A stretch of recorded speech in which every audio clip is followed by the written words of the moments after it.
بسم الله. بسم الله الرحمن الرحيم والحمد لله رب العالمين والصلاة والسلام على أشرف المرسلين. On va aborder le sujet en français pour les auditeurs francophones parce que nous avons traité d'un thème très important et Sidi Chouaib Abou Kébé a tenu que on le traduit en français afin que ces auditeurs puissent en bénéficier, surtout ceux qui sont francophones. Il y avait eu à l'époque de Khadim Rassoul un consensus total sur l'éminence de Khadim Rassoul, sur sa fonction dans l'islam. Il était reconnu unanimement comme étant le prototype de son époque et comme la référence ultime des savants en matière de théologie, en matière de jurisprudence et en matière de tasawwuf. Les saints avaient recours à lui, les savants et les faqirs. Lui, il a expliqué les bases du mouridisme sont iman par le tawhid, islam par le fiqh, ihsan par le tasawwuf. Il n'a pas seulement expliqué cela, mais il a produit les meilleurs ouvrages dans le tawhid, dans le fiqh et dans le tasawwuf, pour qu'ils soient des références pour les chercheurs, pour ceux qui veulent connaître le tawhid, le fiqh et le tasawwuf. Le fiqh, c'est le fiqh malikite. Il a bien écrit des livres sur le fiqh malikite, mais il demande à ses talibés de suivre le fiqh malikite et les livres du fiqh malikite, qui sont suffisants pour tout croyant qui est d'obédience malikite. Pourquoi malikite? Parce qu'en Afrique de l'Ouest, comme en Afrique du Nord, la majorité, la quasi-totalité sont malikites. Donc il n'y a pas de raison d'importer une autre école. Il n'y a aucune raison, à moins que certains, peut-être par exotisme, ou ils veulent se particulariser. Mais le fiqh malikite a toujours eu cours depuis des siècles, et c'est un fiqh adapté à la vie nord-africaine et ouest-africaine. Parce que c'est le fiqh de Médine, des Médinois, qui est la communauté censée être la communauté idéale pour les musulmans, où les problèmes étaient simples. Ce n'était pas, par exemple, la particularité entre les deux premiers fiqh dans le monde sunnite qui se sont distingués, c'est le fiqh malikite et le fiqh hanafite. Abu Hanifa vivait en Irak, où les problèmes sociaux étaient très différents, parce qu'il y avait beaucoup de communautés qui vivaient là-bas, des chrétiens, des juifs, des sabéens, il y avait des races différentes, des Perses, des Arabes, des Kurdes, donc les problèmes étaient complexes. Alors que dans Médine, que des Arabes, et qui vivaient une vie nomade. Au Nord-Afrique et Ouest-Afrique, c'est à peu près pareil. C'est une communauté homogène. Donc le fiqh a été le mieux adapté. Dans le Tawhid, Khadim Rassoul a choisi le Tawhid à la mode ou à l'école ash'arite et à l'école salafite qui ne se distingue que par des problèmes de lexicographie. C'est une sémantique différente, mais pour dire la même chose. Des fois, des points de détail et des controverses font que des savants créent des animosités, des rivalités qui deviennent même après ça tombe dans des accusations d'hérésie, qui peut même déboucher sur des conflits, malheureusement. Mais Khadim Rassoul, sa particularité est qu'il a été un catalyseur de toute la communauté islamique. C'est pour ça qu'il était devenu la référence ultime. Et ce point-là, qu'on va discuter dans cette émission, il est plus connu malheureusement en Mauritanie qu'au Sénégal. Au Sénégal, il y a certaines d'autres confréries ou d'autres obédiences ou d'autres disciples, tu vois, qui mettent en rivalité Khadim Rassoul avec d'autres cheikhs du Sénégal. Alors que Khadim Rassoul, il est au-delà de toute rivalité. Il n'y a pas un savant ou un saint qui peut se comparer à Khadim Rassoul, ni sur le plan de la connaissance, ni sur le plan de la spiritualité, ni sur le plan de la piété, ni sur le plan du courage devant l'ennemi, ni sur le plan théologique, ni sur le plan métaphysique.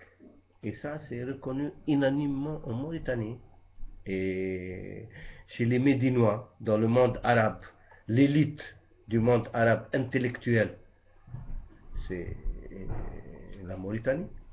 C'est reconnu jusqu'à aujourd'hui dans tous les cercles savants. Et l'élite spirituelle, c'est Médine, c'est les Médinois. Ce sont eux le plus qui ont produit les témoignages les plus éloquents sur la particularité et l'exceptionnalité de Khadim Rassoul. Pour nos auditeurs, on va produire certains textes que j'ai tout à l'heure lus en arabe et que je vais traduire instantanément en français pour qu'ils puissent avoir un aperçu de la valeur, de la puissance intellectuelle, spirituelle et de l'autorité de Khadim Rassoul dans le monde islamique. Et ceci est très important parce que le problème abordé était un problème très pointu, c'est un problème très subtil de la théologie, qu'on appelle en arabe le ma'aya. Le ma'aya, c'est-à-dire la présence divine, en nous, parmi nous, partout. Dieu est omniprésent. Il est partout. Il est omniprésent.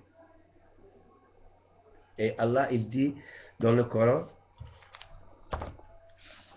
c'est ça le problème de la ma'aya qu'on va d'abord développer.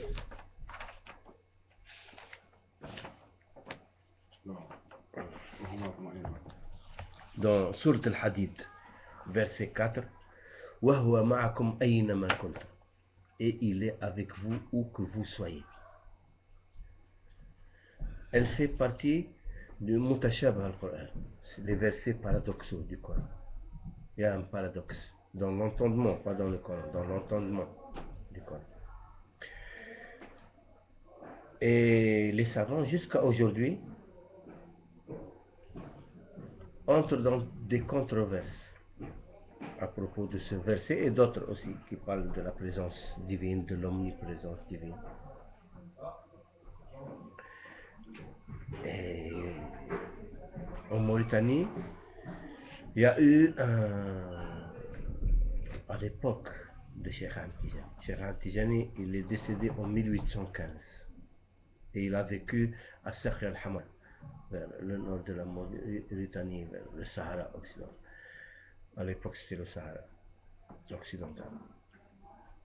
Il avait eu affaire à un savant des Bani Dayman qui s'appelle Ibn Kour Dayman, qui était un très grand savant faqih jurisconsulte. Il avait envoyé un questionnaire à Cheikh Ahmed Tijani sur des problèmes de théologie. Parce qu'à l'époque, la voix de Cheikh Ahmed Tijani commençait à entrer en Mauritanie par le Cheikh Mohamed al-Hafid. Mohamed al-Hafid était un savant très très versé dans le hadith, dans le fiqh, il était très reconnu. Donc c'était une autorité en Mauritanie. Et il avait importé la tariqa de Cheikh Ahmed Tijani. Il avait rencontré personnellement Cheikh Ahmed Tijani et c'était le premier à qui Cheikh Ahmed Tijani a donné une ijaza de donner son word et de propager sa tariqa. Donc elle a commencé, elle a pris dans Idou Ali. Idou Ali, les Alaouites, c'est des descendants de Sayyidina Ali qui était une tribu très connue pour sa science, c'est Min Ahl Zawaya. Et la tariqa a commencé à se répandre. Ibn Kour Daymani, les Bani Dayman, étaient l'une des tribus les plus valeureuses jusqu'à aujourd'hui de Mauritanie, qui sont connues pour la science, le courage, la probité, la sincérité. Ils sont descendants de Sayyidina Abu Bakr Siddiq. Alors, il avait envoyé un questionnaire à Cheikh Ahmed Tijani. Cheikh Ahmed lui a répondu, et particulièrement sur la Maïa. Mais la réponse de Cheikh Ahmed n'a pas convaincu Ibn Khordadman, qui a opposé les réponses de Cheikh Ahmed à l'enseignement de l'imam Ghazali et l'imam Abu Abdullah Senussi, qui sont des références, les références même ultimes de l'Ash'arisme, de l'Ash'ari, l'école Ash'arite. Ce qui a produit déjà un malaise à l'époque. Mais après cela, il y a eu certains savants en Mauritanie qui se sont fondés, qui se sont appuyés sur cette fatwa pour attaquer la tariqa tijani, dont Jaïj el-Koumlili et Khadr ibn Mayaba, qui est connu pour un livre, un pamphlet contre la tariqa tijani, Cheikh Ahmed Tijani particulièrement, qui est très connu en Orient, en Arabie Saoudite, en Jordanie. Khadr ibn Mayaba, on le considérait comme le Bukhari de son époque.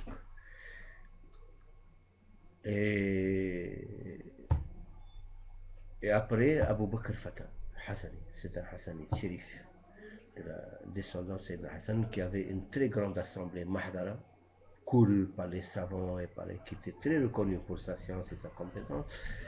Il avait malheureusement écrit contre les enseignements Cheikh Ahmed Tijani et contre Cheikh Ahmed Tijani avec insolence, ce qui a provoqué la colère des Ido Ali, et c'est devenu une guerre entre les Ido Ali et les disciples d'Abu Bakr Fatah. Il avait beaucoup de disciples. Il y a eu des morts dans cette histoire, dans cette tragédie. Heureusement, c'était l'époque où Khadim Rasoul a fait son Ghorb al-Barriya, c'était son exil terrestre.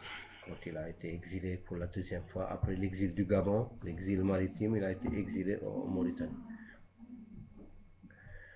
Et les savants mauritaniens, ils connaissent la valeur de Khadim Rasoul. Et comme on a dit, il fait l'objet d'un consensus total chez les savants mauritaniens. Il était la référence ultime de tous. Donc ils se sont mis d'accord pour aller voir Khadim Rasoul afin qu'il tranche le litige et qu'il arrête le conflit entre les Ido Ali et les disciples d'Abu Bakr Fatah. Et Khadim Rasoul leur a répondu par plusieurs lettres, parce que beaucoup de savants lui ont envoyé des lettres et ils sont venus le voir, des délégations, donc pour qu'il tranche sur ce problème. Et tous accepté son jugement, sans réserve.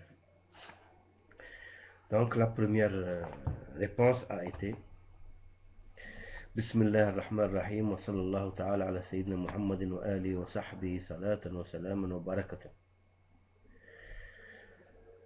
يعلم بها الناس أن ما قاله أبو بكر فتى في قول الشيخ تجاني ليس لمراد الشيخ عليه رضوان الله تعالى.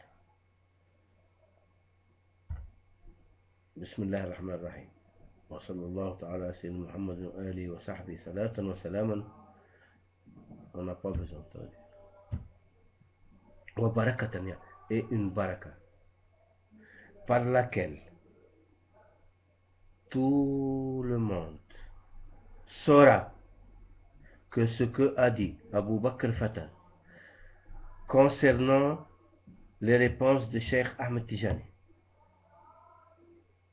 ne correspondent pas à la pensée de ce dernier, Cheikh Ahmed Tijani. وأن الشيخ رضي الله عنه وافق ابن الكور في جميع ما ذكره في أجوبته.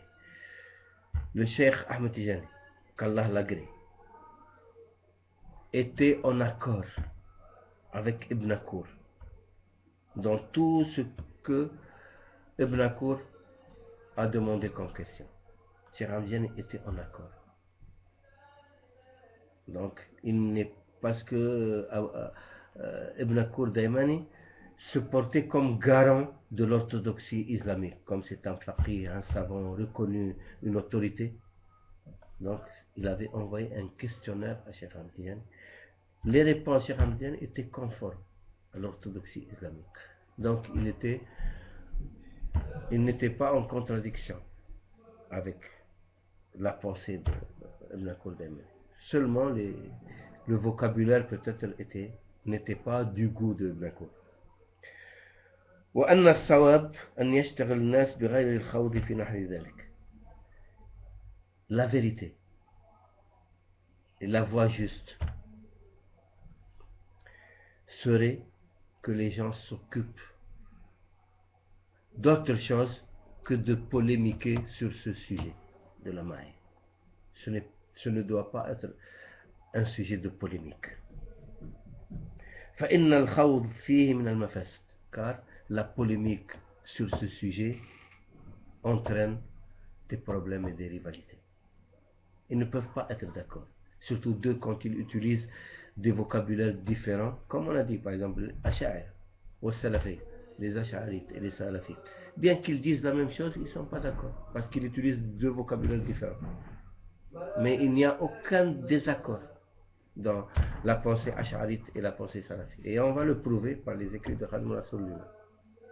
Mais des fois, on peut dire la même chose dans des vocabulaires différents. Jalal al-Din al-Rumi, il donnait un exemple dans Masnawi. Il y avait 3 personnes qui voyageaient ensemble.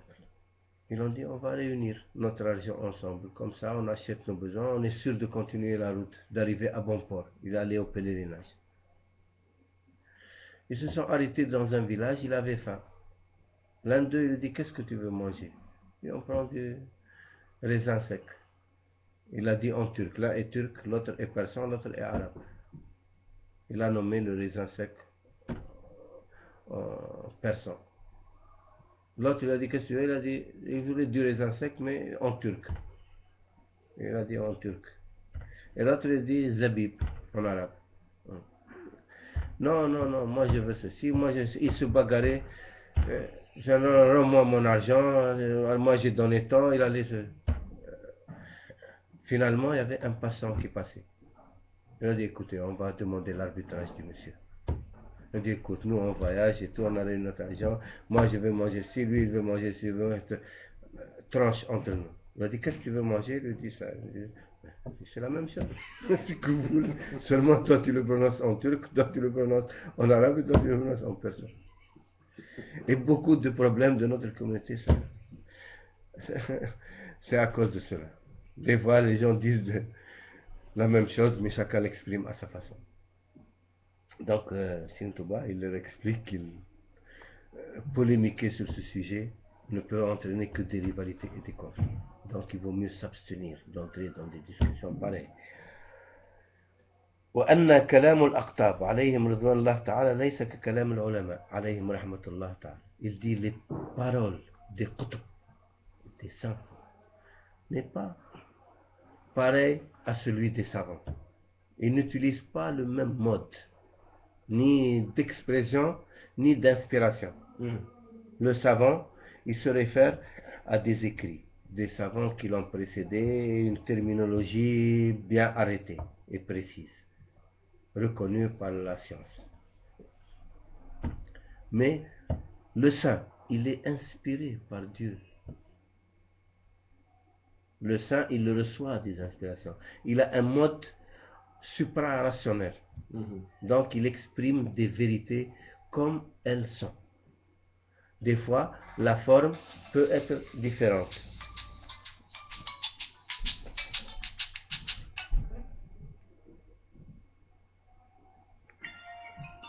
La forme d'expression peut être différente et ça peut entraîner des... Mais les paroles des saints sont plus simples à saisir pour les savants et pour le commun. Parce que le saint, il s'adresse généralement pas dans une communauté scientifique ou avec des lettrés. Il peut parler avec du commun comme avec les lettrés.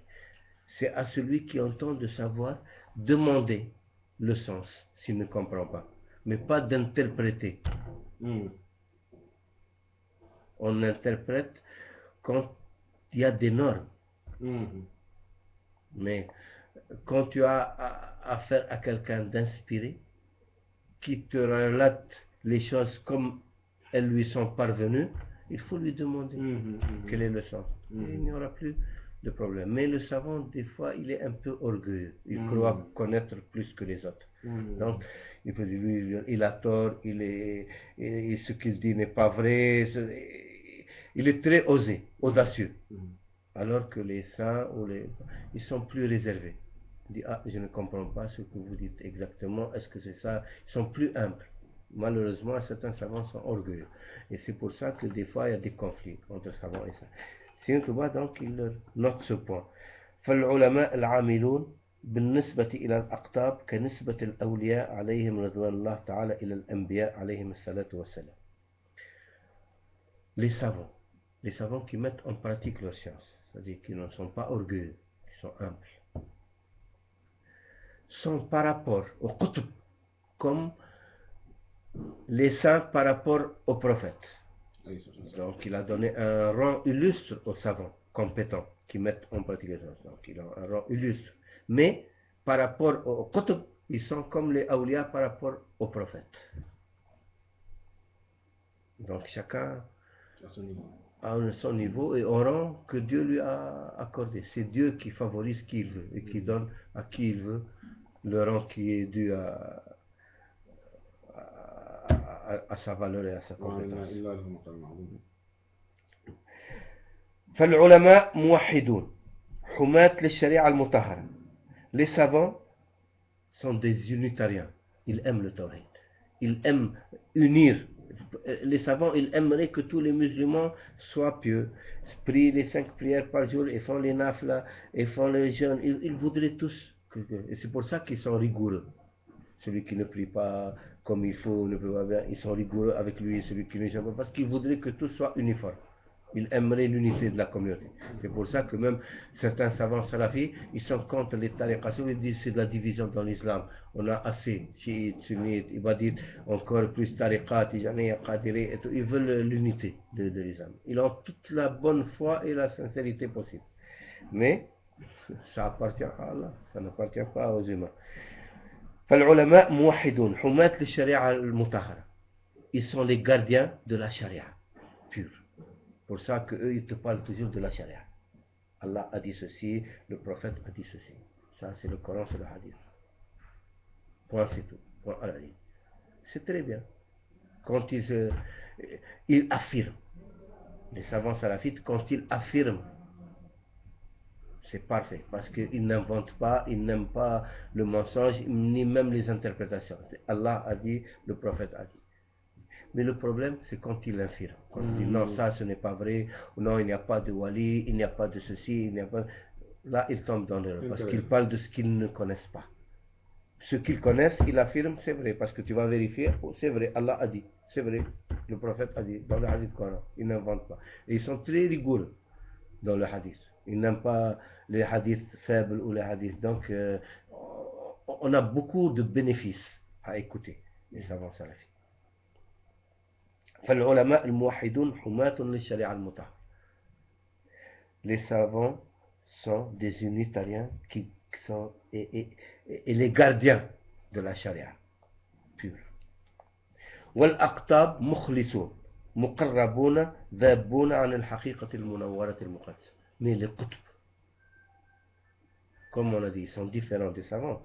Les qutb, ils sont sincères, mukhlisoun, muqarraboun, ils sont rapprochés de Dieu, ils vivent la proximité divine. C'est Dieu qui les inspire, c'est Dieu qui les a élus, c'est Dieu qui les a fait un saint. C'est pas un saint ne devient pas par lui-même un saint, c'est Dieu qui, c'est une élection divine. Un prophète ne peut pas devenir prophète par lui-même, c'est Dieu qui l'élu. Maintenant, il n'y a plus de prophète, il reste le cycle de la wilaya, daïratul wilaya. À chaque époque, il y a des awliya. Personne ne peut contester la présence des awliya. Allah l'a confirmé. Il y a dans le hadith Qudsi, Man aada li waliyan adantu bil harb. Celui qui combat l'un de mes élus, je lui déclare la guerre. Et plus encore, Allah il dit لا يتقرب إلي عبدي بشيء أحب إلي مما افترضت عليه وما زال يتقرب إلي عبدي بالنوافل حتى أحبه وإذا أحببته كنت بصره الذي يبصر به وسمعه الذي يسمع به ولسانه الذي ينطق به ويده التي يبطش بها ورجله التي يسعى بها. mon serviteur ne peut pas m'approcher par meilleur que ce que je lui ai prescrit. Et plus il s'approche de moi par les actes surrogatoires, plus je l'aime. Et quand je l'aime, je deviens sa vue par laquelle il voit, son oui par laquelle il entend, sa langue par laquelle il parle, sa main par laquelle il agit et son pied par lequel il se déplace. Allah, il devient. C'est Allah qui dit dans le hadith. Kuntu sam'u alladhi yasma'u bihi. Je deviens sa vue. C'est Allah. Pour ça, le prophète Mohammed sallallahu alayhi wa sallam dit ittaqu firasat al-mu'min innahu yabsur bi nur Allah. Craignez la physionomie du croyant car il voit par la vue divine. Sam'u alladhi yasma'u. Son oui, il entend par lui divine. Lisan alladhi, il parle par Dieu. Comme ça. Ils sont inspirés, ils parlent. C'est Dieu. Dieu qui devient leur oui, leur vue, leur ça. Et c'est dans le même hadith, Allah dit وَمَنْ عَادَ لِي وَلِيًّا أَذَنْتُ بِالْحَرْبِ. Et celui qui combat l'un de mes élus, je lui déclare la guerre. Il faut faire attention. Ne pas nier comme ça très simplement. On dit l'awliya ou al-muttaqun. Oui, les saints de Dieu sont les. Est-ce qu'il y a de plus pieux qu'un saint? Ça ne contredit pas. Mais il y a l'un des plus grands saints de l'islam, Abul Hassan Shadli, le fondateur de la Tariqa Shadili, qui était reconnu unanimement par les savants de son époque. Il disait Rahimallahu fuqaha wal ulama. يقول نعلم أن لله أولياء ولكن أين هم؟ أكلتهم التراب لا يقرون بأحد من الأحياء. Abul Hassan Shadli il disait que Dieu prenne en miséricorde les savants et les faqirs. Ils disent oui, on sait qu'Allah a des saints, mais où est-ce qu'ils sont? La terre les a mangés. Ils ne reconnaissent jamais un saint vivant. Tu leur parles des morts, ah oui, oui, c'est Abdul Jilani était un saint, oui, Charani, oui. Mais jamais quelqu'un de. Alors que la terre ne reste jamais sans saint. Il n'y a pas un village ou une cité ou une ville de l'islam où il n'y a pas de saint. S'il n'y a pas de saint, c'est toutes les calamités qui s'abattent sur cette ville. Parce que le saint, il repousse al-qada, yuraddu bid-du'a. Al-qada, al-du'a yuraddu al-qada. S'il n'y avait pas des saints qui priaient pour protéger les musulmans, avec les méchancetés qu'on fait, le mal qu'on fait, Dieu nous aurait exterminés. Donc il y a toujours des saints. Mais les gens, parce qu'ils ne cherchent pas. Un milliardaire, 80% des humains le connaissent. Tu le trouves dans les magazines, on en parle à la télé. Qui ne connaît pas Bill Gates? Mais un saint, d'où est-ce qu'ils vont le connaître? Les gens ne s'intéressent pas. Qu'est-ce qu'il va leur apporter? Il va prier pour eux. Ils ont besoin d'argent, pas de prière. C'est là. Chacun son centre d'intérêt. Donc, il dit les savants unitariens sont les gardiens de la charia pure.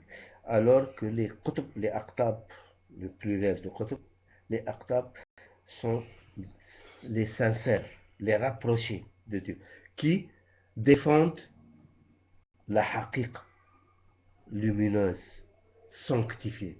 Parce que la haqiqa, elle vient du lawh al-mahfouz. Et la charia, elle vient des livres sacrés. Et le livre sacré lui-même, il vient du lawh al-mahfouz. Mais là, il vient dans notre expression, par l'expression que nous a transmis le prophète. Et dans le lawh al-mahfouz, les saints, ils la lisent par un autre mode. C'est ça l'inspiration. Et puis, ils la rapportent par leur propre peuple. Pour ça que tu trouves des fois même les mêmes choses que des saints disent, mais avec des vocabulaires différents. Ils peuvent dire la même chose. Ce n'est pas à tout le monde qui les donne un entendement pour comprendre cela. فاحترام الجميع. Le respect de tous, des savants comme des saints, comme des qutb. Le respect de tous. فاحترام الجميع لوجه الله تعالى, pour la face de Dieu. Le respect de tous pour la face de Dieu est obligatoire et nécessaire. والتحاضر بين العلماء رحمة الله تعالى عليهم حياة الشريعة المحمدية. Et l'amour entre les savants, les saints, les qutb est une miséricorde divine pour nous. Et c'est la vie même de notre religion. On dépend la vie et la survie de notre religion. Si nos savants et nos awliya et nos qutb sont en conflit, comment tu veux leurs disciples vont être? Ils vont non seulement se haïr, se détester, mais sans vouloir à mort. On va détruire les fondements, les bases même de notre religion. Donc c'est une grave erreur de mettre en conflit les savants, les awliya, les qutb. Il faut les aimer tous pour la face d'Allah. Khadim Rasoul, comment il instruit les plus grands savants de la communauté de l'islam, les Mauritaniens. واختلافهم في المسائل تعلم وتعليم لا عداوة وتحاسد. Et quand ils divergent, des savants ou des savants entre eux ou un savant, quand ils divergent sur certains problèmes, les disciples ou les lecteurs qui lisent ça dans les livres doivent prendre ça comme un enseignement pour voir qui a le plus de preuves et quelles sont les preuves les plus acceptables et les plus probables. Et il apprend. C'est un apprentissage pour nous. Leurs différends et leurs controverses doivent être un apprentissage, un enseignement. Et non pas l'objet d'animosité, de rivalité, de confrontation et de jalousie. Wassalamu alaikum wa rahmatullahi wa barakatuh. Salutations et bénédictions de Dieu sur vous tous. Voilà, Khadim Rasoul comment il s'adresse aux plus grands savants de la communauté. Après, il écrit maintenant pour réprimander, pour blâmer Ibn Kourdemani et Abu Bakr Fatah al-Hassan. Parce que c'est des savants. Ils ne sont pas au même rang que les saints ou que le Qutb, que Cheikh Hamdijani qui est un Qutb. Ok, on termine maintenant et on reprend parce que 70 minutes on va arrêter. Hein. Ok, on arrête là et après on apprendra notre leçon, Inch'Allah. Assalamu alaikum wa barakatuh.